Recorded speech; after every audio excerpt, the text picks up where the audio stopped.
आदाब नाजरीन, इस्तकबाल है आप सभी का मुल्क की बात में। मैं हूं आपके साथ पिंकी सहगल। खबरें शुरू करने से पहले एक नजर सुर्खियों पर। हिजबुल्लाह की नई वीडियो ने उड़ाए नेतन्याहू के होश, हुकूमत में बड़ी टेंशन, नेतन्याहू गैलेंट को कर सकता है फायर। कांग्रेस एमएलए आरिफ मसूद का मरकजी हुकूमत पर हमला, हुकूमत पर मुसलमानों को नजरअंदाज करने का लगाया इल्जाम। असम सीएम हिमंता बिस्वा शर्मा का बड़ा बयान, हिंदू मुस्लिम आबादी के फर्क पर उठाए सवाल।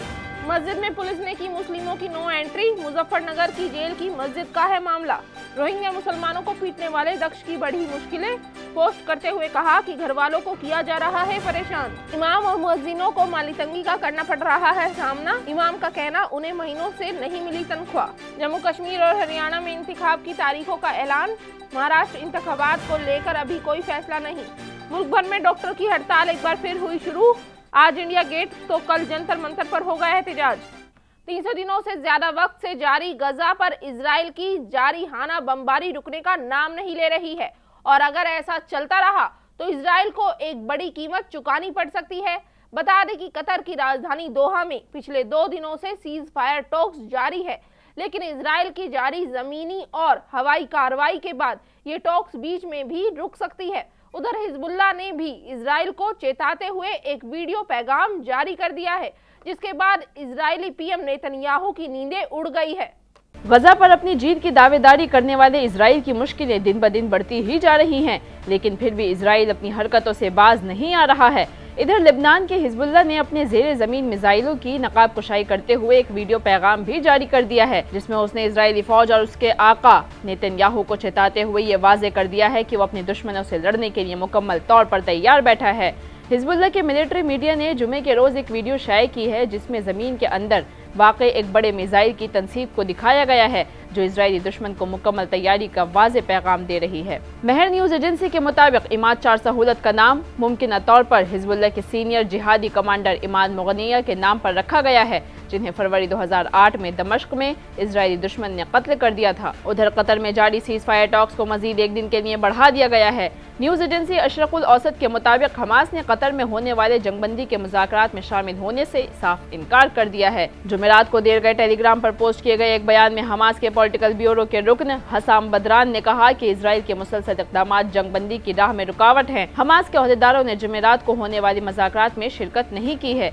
इतना ही नहीं, हिजबुल्लाह की नई वीडियो के आने से थर्राए इजराइल में भी अंदर ही अंदर एक बड़ी जंग जारी है। नेतन्याहू को बाहरी हमलों के साथ साथ खुद उसके वज़रा से भी तनकीद का सामना करना पड़ रहा है और जराओं से ये भी बात सामने आई है कि इस टेंशन और तनाव की सूरत हाल के चलते जल्द ही नेतन्याहू अपने सिक्योरिटी वजीर योव गैलेंट को फायर कर सकता है। इस सबसे तो ये साफ वाज़े हो गया है कि नेतन्याहू अब जो कुछ भी कर रहा है वो सिर्फ अपने मफाद के लिए ही कर रहा है, क्योंकि उसकी हुकूमत में अंदर ही अंदर बढ़ता तनाव और बाहरी हमलों की बढ़ती धमकियों ने नेतन्याहू को थर्रा कर रख दिया है और वो इतना बेबस हो गया है कि आए दिन किसी न किसी को फायर करते हुए नजर आ रहा है। अब देखना ये है कि इजराइल हमास के दरमियान जारी जंगबंदी का मुआहिदा होता भी है या फिर पहले की तरह ही इजरायली हमलों के चलते हवा में लटक कर रह जाता है। कांग्रेस एमएलए आरिफ मसूद ने मरकजी हुकूमत पर एक बार फिर निशाना साधा है। आरिफ ने निशाना साधते हुए हुकूमत पर मुसलमानों को नजरअंदाज करने का इल्जाम लगाया है। उन्होंने कहा है कि हुकूमत को मुसलमानों के साथ साथ उनके नामों पर भी एतराज है। मध्य प्रदेश की भोपाल असेंबली सीट से कांग्रेस के एमएलए आरिफ मसूद ने एक बार फिर मरकजी हुकूमत पर मुसलमानों को नजरअंदाज करने का इल्जाम लगाया है। उन्होंने कहा कि मुल्क में नफरत को फरोग देने की कोशिश की जा रही है और लोगों को ये बताने की मुहिम चल रही है कि मुसलमानों ने मुल्क के लिए कुछ भी नहीं किया है। मुस्लिम मजहबी रहनुमाओं के नाम हटा दिए गए हैं, हर मुस्लिम नाम पर हुकूमत को एतराज़ है। उन्होंने बांग्लादेश में होने वाले तशद्दुद के बारे में भी अहम बयान दिया। आरिफ मसूद ने मजीद कहा कि तारीख के साथ छेड़छाड़ दुरुस्त नहीं है। आज़ादी के मौके पर हम 7 रोज़ा प्रोग्राम मुनक़िद कर रहे हैं, जिसमें मुस्लिम मजहबी रहनुमाओं और आज़ादी के लिए अपनी जानें कुर्बान करने वालों को उम्मत मुस्लिमा के बारे में मालूमात फराहम की जाएगी। इसी के साथ ही आरिफ मसूद ने वक्फ बोर्ड बिल पर भी नाराजगी का इजहार किया। उन्होंने कहा कि वक्फ इमलाक के हवाले से हुकूमत के इरादे बुरे हैं। तो वहीं असम के वजीर आला हिमंता बिस्वा शर्मा ने योम आज़ादी के मौके पर रियासत के मुस्तकबिल के बारे में अपनी तकरीर में हिंदू और मुस्लिम बिरादरियों के दरमियान घटते हुए आबादी तवाज़ुन को एक बहुत बड़ा चैलेंज करार दिया है। बताते चले कि वज़ीर आला ने कहा कि असम के असल बाशिंदे रियासत के 12-13 अजला में आहिस्ता आहिस्ता अक़लियत बन रहे हैं। वज़ीर आला शर्मा ने कहा कि असम में हिंदू आबादी जो पहले 60-65% के दरमियान थी, अब ये कम होकर तकरीबन 57% रह गई है, जबकि 2021 तक मुसलमानों की आबादी बढ़कर 41% हो गई है। उन्होंने इस अदम तवाज़ुन को दुरुस्त करने की ज़रूरत पर जोर दिया और तमाम बिरादरियों पर जोर दिया कि वो ख़ानदानी मनसूबाबंदी के उसूलों पर अमल करें और लोगों को उनके खिलाफ खबरदार किया जाए, यानी कि बेदार किया जाए। सरमन ने कबायली ज़मीनों और मफादात के तहफ़्फ़ुज़ के लिए हुकूमत की तरफ से की जाने वाली कोशिशों पर भी तबादला ख्याल किया। उन्होंने कहा कि हुकूमत ने अब तक 167 मुरब्बा किलोमीटर जंगल की ज़मीन को तजावुज़ात से वापस ले लिया है और एक कम्युनिटी इस तजावुज़ात के लिए बुनियादी तौर पर जिम्मेदार है। साथ ही उन्होंने मज़ीद कहा कि हुकूमत जल्द ही ज़िला गोलपारा में भी कबायली और दीगर मकामी बिरादरियों की जानिब से ज़मीन की फ़रोख्त को रोकने के लिए एक सख्त कानून लाएगी। उत्तर प्रदेश के जिला मुजफ्फरनगर से मुसलमानों से जुड़ा एक मामला सामने आया है। बता दें कि मुजफ्फरनगर के जेल अहाते में अंग्रेज़ों के ज़माने से मौजूद मस्जिद में मुसलमानों को नमाज पढ़ने से रोक दिया गया। इस मस्जिद में 100 साल से ज़ायद अरसे से नमाज अदा करने वाले आसपास के मुसलमानों को अब इस मस्जिद में जाने से रोक दिया गया है, जिसकी वजह से मुसलमानों में शदीद गम और गुस्से की लहर दौड़ गई है। जेल इंतज़ामिया ने इस मामले में वजाहत दी है कि जेल का अहाता एक हसास इलाका है और सिक्योरिटी के लिहाज से बाहरी लोगों के लिए ये कदम उठाया गया है। बता दें कि मुजफ्फरनगर के जेल के अहाते में अंग्रेज़ी हुकूमत के दौर से ही एक मंदिर और मस्जिद बराबर में मौजूद हैं। दोनों में ही 100-150 साल से जेल के अहाते में और आसपास में रहने वाले हिंदू मुस्लिम अपने अपने मजहब के मुताबिक यहाँ आकर इबादत करते हैं और पूजा करते हैं। लेकिन पीर से जेल के अहाते में मौजूद मस्जिद में आसपास रहने वाले मुस्लिमों को नमाज पढ़ने से रोक दिया गया है। जेल के बाहरी गेट पर मौजूद पुलिस चौकी से ही नमाजियों को वापस लौटा दिया गया। जेल इंतजामिया ने इस कदम के पीछे हिफाजती इक़दाम का हवाला दिया है। तो वहीं बीते दिनों दिल्ली में मुबैयाना तौर पर रोहिंग्या मुसलमानों को पीटने वाला दक्ष चौधरी अब रो रहा है। दक्ष चौधरी का एक वीडियो सामने आया है जिसमें वो कह रहा है कि पुलिस ने उसे आदी मुजरिम करार दिया है। हाल ही में दिल्ली में मुबैयना तौर पर रोहिंग्या मुसलमानों की पिटाई करने वाले दक्ष चौधरी अब पुलिस को लेकर मुश्किल में नजर आ रहे हैं। मालूमात के मुताबिक मुबैयना तौर पर गाय के मुहाफिज दक्ष चौधरी का एक वीडियो सामने आया है जिसमें वो कहते हुए नजर आए कि पुलिस ने उसे एक आदी मुजरिम करार कर दिया है और उसके खानदान को हिरासा किया जा रहा है। उसने पुलिस के सामने हथियार डालने की बात भी की। दक्ष ने अपने हामियों को रोते हुए बताया कि मजहब और कौम के लिए लड़ना बहुत मुश्किल होता है क्योंकि लोगों को एक झूठे मुकदमात में फंसा दिया जाता है। राजधानी दिल्ली की मस्जिदों में काम करने वाले कई इमामों और मुअज्जिनों को महीनों से तनख्वाह नहीं मिली है, जिसकी वजह से उन्हें माली तंगी का सामना करना पड़ रहा है। कई इमामों ने मीडिया से अपने मसाइल बताते हुए कहा कि उन्हें हुकूमत की तरफ से कोई मदद नहीं मिल रही है और ना ही उन्हें माहाना तनख्वाह मिल रही है, जिसकी वजह से उन्हें माली बहरान का सामना करना पड़ रहा है। अपनी रोजी रोटी कमाने के लिए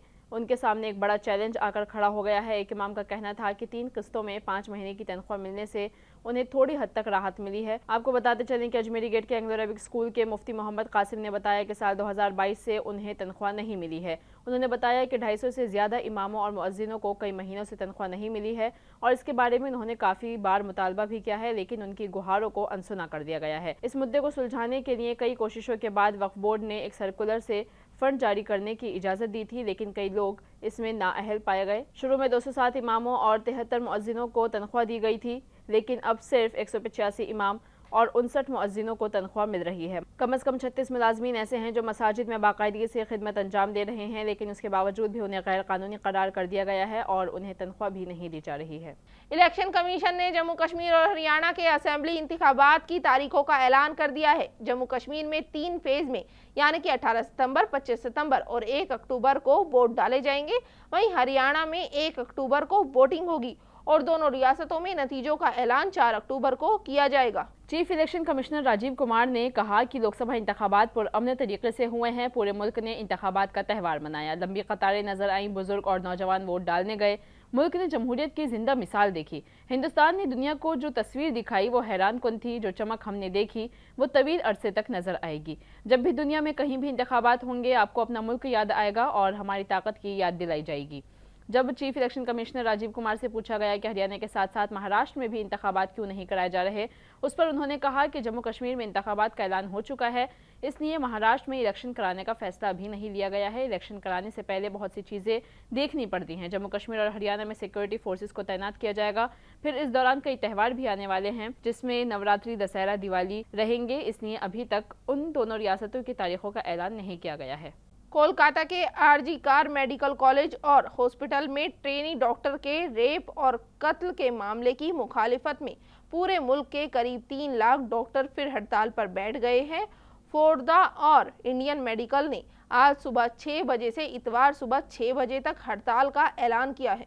मालूमात के मुताबिक बता दें कि इस दौरान इमरजेंसी सर्विस के अलावा अस्पतालों में दीगर सर्विसेज भी बंद रहेंगी। ये मुजाहिरा 14 तारीख को रात गए नामालूम हमलावरों की जानिब से कॉलेज में तोड़ फोड़ के खिलाफ एहतजाज में शुरू किया गया। इसके बाद फोर्डा ने कहा कि मरकजी और रियासती हुकूमतें हेल्थ वर्कर्स को तहफ़्फ़ुज़ फराहम करने में नाकाम हो चुकी हैं, इसलिए हम मुतवफ़्फ़ी डॉक्टर के इंसाफ के लिए और अपनी हिफाजत का मुतालबा करते हुए दोबारा 24 घंटे हड़ताल करेंगे।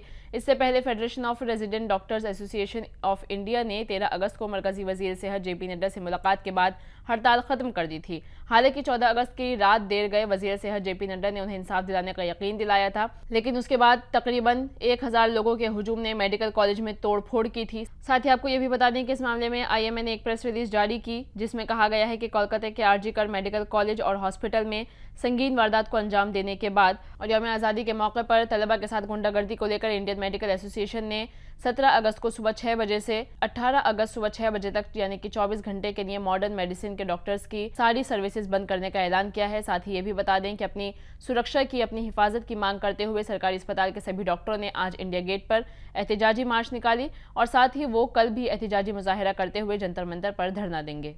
कोलकाता और बिहार के बाद अब उत्तराखंड से एक और दिल दहला देने वाला मामला सामने आया है, जहां अस्पताल से अपने घर लौट रही एक नर्स को ज्यादती का निशाना बनाकर उसका कत्ल कर दिया गया। वो 30 जुलाई की शाम को अस्पताल से निकली और CCTV फुटेज में रुद्रपुर के इंदिरा चौक से एक ई-रिक्शा लेते हुए दिखाई दी, लेकिन वो उत्तर प्रदेश के बिलासपुर में काशीपुर रोड पर अपनी रहायशगाह तक नहीं पहुंची जहां वो रहती थी। अपनी 11 साल बेटी के साथ अगले दिन मुतासरा की बहन ने गुमशुदगी की शिकायत दर्ज कराई। 8 दिन बाद 8 अगस्त को उत्तर प्रदेश पुलिस को उसकी लाश उसके घर से तकरीबन 1.5 किलोमीटर दूर एक खाली खेत में मिली। डबडबिया गांव में प्लॉट से उसकी लाश मिली। पुलिस ने लाश को पोस्टमार्टम के लिए भेज दिया है और मुलजिम की तलाश के लिए पुलिस टीम तश्कील दी गई है।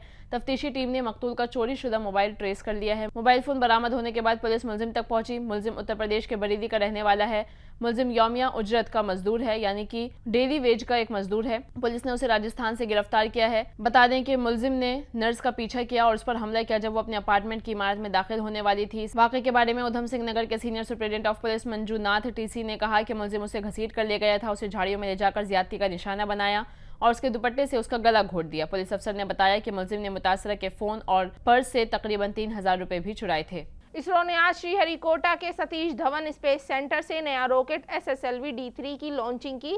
इसके साथ EOS-08 मिशन के तौर पर नया अर्थ ऑब्जर्वेशन सैटेलाइट लॉन्च किया गया, जो जमीन पर आने वाली कुदरती आफत के बारे में मालूमात देगा।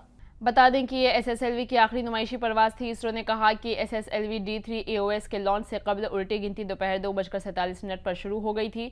अर्थ ऑर्बिट्रेशन सैटेलाइट न सिर्फ माहौल की निगरानी करेगा, लेकिन माहौलियात और आफात के बारे में भी मालूमात फराहम करेगा। ये तकनीकी मुजाहिरे भी करेगा।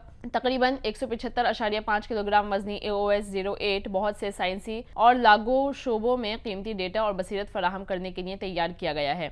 EOS-08 में 3 जदीद तरीन पेलोड्स हैं, एक इलेक्ट्रो ऑप्टिकल इंफ्रारेड पेलोड, एक global navigation satellite system reflectometry payload और एक EOIR SIC UV dosimeter payload, जो कि वुस्त लहर IR कैप्चर करने के लिए डिज़ाइन किया गया है और लॉन्ग व्यू को IR बैंड में दिन और रात दोनों की तस्वीर लेने के लिए डिज़ाइन किया गया है, जो पता लगाने के लिए जदीद रिमोट सेंसिंग सलाहियतों का मुजाहिरा करता है। वजीर आजम नरेंद्र मोदी ने आज सदैव अटल स्मारक पहुंचकर साबिक वजीर आजम अटल बिहारी वाजपेयी को उनकी छठी बरसी पर खिराज अकीदत पेश की। उनके साथ साथ सदर हिंद और दीगर लीडरान ने भी उनको याद किया। इस मौके पर सदर हिंद द्रौपदी मुर्मू और नायब सदर जगदीप धनखड़ भी अटल मेमोरियल पहुंचे, जहां उन्होंने अटल बिहारी वाजपेयी को खिराज अकीदत पेश की। वजीर दिफा राजनाथ सिंह और स्पीकर ओम बिरला ने भी भारत रत्न अटल बिहारी वाजपेयी को खिराज अकीदत पेश की। तजुर्बाकार रहनुमाओं ने अटल बिहारी वाजपेयी को उनकी बरसी पर याद किया। वहीं यूपी के CM योगी आदित्यनाथ ने भी अटल बिहारी वाजपेयी को याद करते हुए एक पोस्ट शेयर की। उन्होंने लिखा कि एक अवामी रहनुमा, अच्छी हुक्मरानी की एक मिसाली मिसाल, हम सबके लिए एक तहरीक, साबिक वजीर आजम भारत रत्न काबिल एहतराम अटल बिहारी वाजपेयी को उनकी बरसी पर खिराज अकीदत। वो जिन्होंने सियासत को जमहूरी इक़दार से रोशनास कराया। अटल जी की यादें हम सबके दिलों में हमेशा जिंदा रहेंगी। मरकजी सड़क और ट्रांसपोर्ट के वजीर नितिन गडकरी ने भी एक्स पर पोस्ट करते हुए लिखा, साबिक वजीर आजम भारत रत्न काबिल एहतराम अटल बिहारी वाजपेयी मुल्क के करोड़ों कारकुनों के लिए तहरीक का जरिया हैं। एक हुनरमंद मुंतजिम के तौर पर अटल जी की जिंदगी नजरियात और उसूलों पर मुबनी थी और उन्होंने कौम के लिए अपनी जिंदगी हमेशा वक्फ की। आज उनके यौम यादगार पर उन्हें लाखों सलाम। आज दिल्ली के सीएम अरविंद केजरीवाल के जन्मदिन पर दिल्ली के साबिक डिप्टी सीएम मनीष सिसोदिया ने मुबारकबाद देते हुए उन्हें देशभक्त और इनकलाबी लीडर कहा। सिसोदिया ने खुद को केजरीवाल का सिपाही बताया और कहा कि उन्होंने तानाशाह के सामने घुटने टेकने के बजाय जेल जाना चुना। साथ ही बता दें कि असेंबली इलेक्शन के लिए उन्होंने आज से पैदल मार्च शुरू कर दिया है।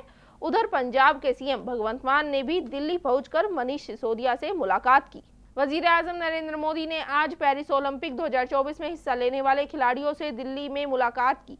पीएम ने कहा कि ओलंपिक में हमारे मुल्क के खिलाड़ियों ने अपना बेहतरीन मुजाहिरा किया है। खिलाड़ियों ने अपना ओलंपिक तजर्बा वजीर आजम के साथ शेयर किया। वजीर आजम नरेंद्र मोदी ने खातून रेसलर विनेश फोगाट की तारीफ की। उन्होंने कहा कि विनेश फोगाट ने तारीख रकम की है। विनेश ने फाइनल में पहुंचकर तारीख रकम की है। उसके साथ ही पीएम मोदी ने शूटर मनु भाकर के खेल की भी तारीफ की और कहा कि मनु ने टोक्यो ओलंपिक से मायूसी के बाद वापसी की थी, लेकिन मनु भाकर के मेडल से मुल्क में जोशो खरोश का माहौल है। इसके साथ ही पीएम मोदी ने खेलो इंडिया मुहिम का भी जिक्र किया। उन्होंने कहा कि इस बार खेलो इंडिया मुहिम के जरिए 28 खिलाड़ी ओलंपिक्स में गए थे और मुल्क भर में नए खिलाड़ी तैयार हो रहे हैं। खिलाड़ियों के लिए पूरे मुल्क में पूरा इकोसिस्टम तैयार किया गया है। सरकार खेल बजट लगातार बढ़ा रही है। हिंदुस्तान ओलंपिक की मेजबानी की तैयारी में है। नरेंद्र मोदी ने कहा कि पेरिस ओलंपिक्स का तजुर्बा ओलंपिक 2036 में मदद करेगा। बताते चलें कि यौम आज़ादी के मौके पर वजीर आज़म नरेंद्र मोदी ने लाल किले से कहा था कि हिंदुस्तान 2036 में ओलंपिक गेम्स की मेजबानी करना चाहता है। वो इसके लिए अपनी पूरी कोशिश कर रहे हैं। पीएम मोदी ने पेरिस ओलंपिक्स में हिस्सा लेने वाले तमाम खिलाड़ियों की हौसला अफजाई की और उनके लिए ख्वाहिशात भी पेश की। नाजरीन, मुल्क की बात में आज के लिए बस इतना ही। मुझे दीजिए इजाजत। आदाब।